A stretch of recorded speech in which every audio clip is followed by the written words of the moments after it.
ఒకప్పుడేమో గాని ఇప్పుడు మాత్రం శాసన మండలి ప్రతిపక్ష నేత అప్పిరెడ్డి పేరు వింటే మాత్రం గుంటూరు జిల్లా వైసీపీ నేతలు అగ్గిలం మీద గుగ్గిలం అవుతున్నారు.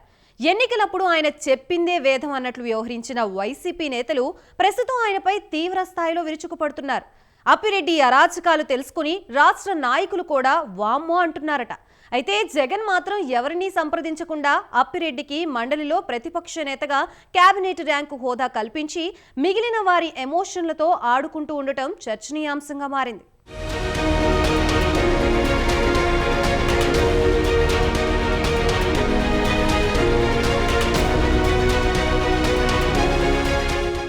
ఏపీ శాసనమండలిలో మొత్తం 58 మంది సభ్యుల్లో 43 మంది వైసీపీ వారే ఉన్నారు. అందులో పలువురు బీసీలు, ఎస్సీలు ప్రాతినిధ్యం వహిస్తున్నారు.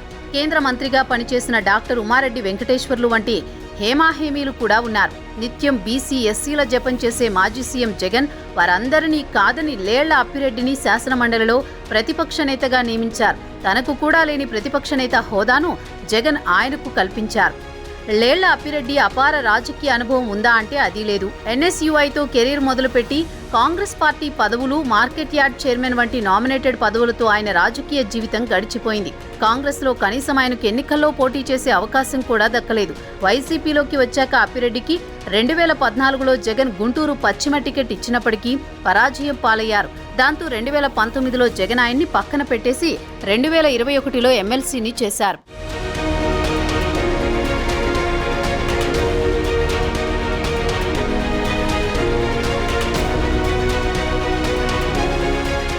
అప్పిరెడ్డి పొలిటికల్ కెరియర్లో ప్రస్తుతం ఉన్న ఎమ్మెల్సీ పదవే పెద్ద పోస్టు. అప్పిరెడ్డికి కరడుగట్టిన రౌడీ షీటర్కు కూడా లేనంత నేర చరిత్ర ఉందంటారు.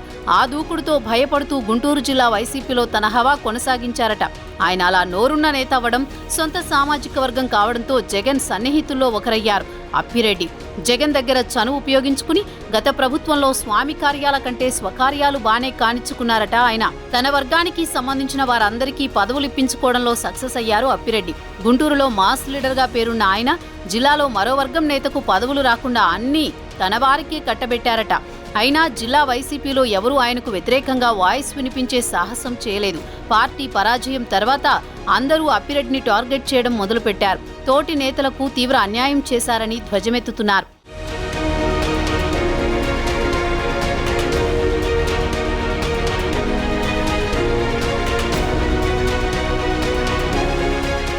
ఇప్పటికే అప్పిరెడ్డి వైసీపీ రాష్ట్ర ఉపాధ్యక్షుడిగా కొనసాగుతున్నారు. తాజాగా ఆ ఎమ్మెల్సీని శాసన మండలిలో వైసీపీ అధ్యక్షుడిగా జగన్ నియమించడంతో జిల్లా వైసీపీలో పెద్ద చర్చే నడుస్తోంది. మండలిలో ప్రతిపక్ష నేతగా అప్పిరెడ్డికి అవకాశం కల్పించి ఉమారెడ్డి వెంకటేశ్వర్లు వంటి సీనియర్లను జగన్ అవమానించారని వైసీపీ శ్రేణులు ఆగ్రహం వ్యక్తం చేస్తున్నారు. పార్టీలో ఎవరికి ఏ రకంగా ఉపయోగపడని అప్పిరెడ్డికి జగన్ అంత ప్రాధాన్యం ఇవ్వడం ఏంటని ప్రశ్నిస్తున్నారు. తన వర్గానికి తప్ప మరో నేతకి ఎలాంటి అవకాశాలు రాకూడదన్నట్లు వ్యవహరించే అప్పిరెడ్డికి కేబినెట్ హోదా పదవి కట్టబెట్టడాన్ని ముగ్ధ కంఠంతో వ్యతిరేకిస్తున్నారు.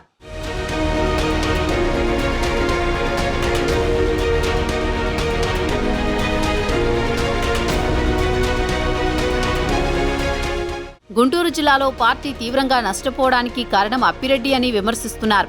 మాజీ మంత్రి విడదల రజని గుంటూరు వెస్ట్ అభ్యర్థినిగా వచ్చినప్పుడు అప్పిరెడ్డి హవా కొంతమేర తగ్గించే ప్రయత్నం చేశారు. కానీ ఎన్నికల తర్వాత పార్టీలో మళ్లీ అప్పిరెడ్డి హవానే కొనసాగేలా జగన్ అవకాశం కల్పించడాన్ని వైసీపీ శ్రేణులు జీర్ణించుకోలేకపోతున్నాయి. అసలే పతనావస్థలో ఉన్న పార్టీకి నిర్ణయం మరింత నెగిటివ్గా మారుతుందంటున్నారు. జిల్లాలో పార్టీకి ప్రస్తుతం గడ్డుకాలం నడుస్తోంది. చాలా మంది నేతలు పార్టీలు మారడానికి సిద్ధంగా ఉన్నారు. ఇలాంటి తరుణంలో పార్టీని పటిష్టం చేయాల్సిన జగన్ తీసుకుంటున్న నిర్ణయాలు పార్టీలోని ముఖ్య నేతలకు మరింత అసహనానికి గురిచేస్తున్నాయట. ఇప్పటికే మాజీ ఎమ్మెల్యేలు మద్దాల గిరి, కిలారి రోసయ్య లాంటి వారు వైసీపీకి గుడ్ బై చెప్పేశారు. రోసయ్య అయితే అప్పిరెడ్డితో పాటు జగన్ని టార్గెట్ చేసి బయటకు వెళ్లిపోయారు. కూటమి నేతలు డోర్లు తెరిస్తే మరికొంతమంది నేతలు ఆ పార్టీలో చేరడానికి సిద్ధంగా ఉన్నారు. ఇలాంటి పరిస్థితుల్లో అప్పిరెడ్డి విషయంలో జగన్ పునరాలోచన చేయాలన్న డిమాండ్ గట్టిగానే వినిపిస్తోంది.